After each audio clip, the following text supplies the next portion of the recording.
سلام، اگر شما رمز یا پسورد اینستاگرام تان را فراموش کردین و هنوز هم در اینستاگرام تان لاگین هستین، یعنی اینستاگرام تان باز است و هر قدر که شما میگردین در داخل اینستاگرام تان نمیتونید که بر رمز یا پسورد اینستاگرام تان دسترسی داشته باشین، یا که اگر شما کاملا لاگ اوت شدید یعنی خارج شدید از اکانت اینستاگرام تان و دوباره نمیتونید لاگین شوین، پس این ویدیو را از اینجا تا با آخر با ما همراه باشید. ما در این ویدیو بر شما سه روش یا سه طریقه را معرفی میکنم یا یاد میتونم که شما میتونید با کمک این سه روش با اکانت اینستاگرام تان دوباره دسترسی داشته باشید. اما قبل از اینکه من این سه طریقه را به شما معرفی کنم، اگر تا به حال این کانال ما را هم سابسکرایب نکردین، همین حال رفته سابسکرایب میکنید، در بالایش آیکون زنگ را هم فعال میکنید که تا در آینده ما هر ویدیویی را که اپلود کنم بر شما یک نوتیفیکیشن بیاید و شما بتونید از طریق اون نوتیفیکیشن با آسانی به ویدیوی ما دسترسی داشته باشید. خب اولین کاری که من میکنم میرم داخل اینستاگرام و در اینجا بالای پروفایل کلیک میکنم و بعدا میرم بالای این سه لاین کلیک میکنم. در اینجا میرم بالای گزینه سیتینگ اند پرایوسی، بعدا در بالا یک آپشن میباشه به نام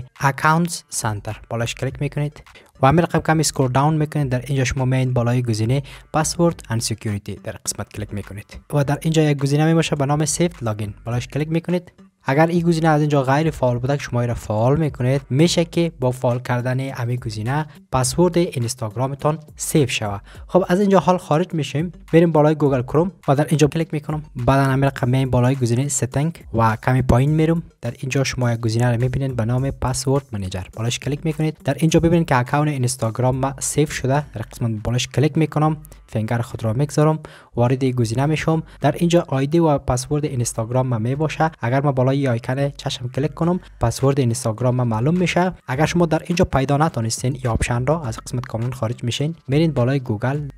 بعدا میرین بالای پروفایلتون، بعدا در اینجا بالای گزینه گوگل اکانت کلیک میکنید و همین رقم در طرف میرین بالای گزینه سکیوریتی کلیک میکنید و اسکرول داون میکنید میاین پایین، شما یک گزینه رو میبینید به نام پسورد منیجر. در قسمت که کلیک کردین باز هم شما رو به این صفحه راهنمایی میکنه، بازم شما میاین بالای اینستاگرام تان کلیک میکنید، فینگر تان را یا رمز تلفن تان را میگذارین و شما در این صفحه میتونید به آیدی و همین رقم به پسورد اینستاگرام تان دسترسی پیدا کنید، در صورتی که پسورد با آیدی اینستاگرام تان قبلا در اینجا سیو شده باشه. خب این بود دو طریقه که ما بر شما یاد دادم. اگر در اینجا آیدی و پسورد اینستاگرام تان سیو شده باشه شما میتونید که به پسورد و آیدی اینستاگرام تان دسترسی داشته باشین، در غیر صورت از قسمت خارج میشین. و حال ما میخوایم که طریقه سوم را بر شما یاد بدم. اگر شما از اکانت اینستاگرام تان خارج شدین یعنی لاگ اوت شدین و دوباره نمیتونید به اکانت اینستاگرام تان دسترسی پیدا کنین، حال ما میرم یک بار از اکانت اینستاگرام خود خارج میشم کاملا. ببینید که من از اکانت اینستاگرام خود خارج شدم. اگر ما بیایم بالای این عکس پروفایل خود کلیک کنم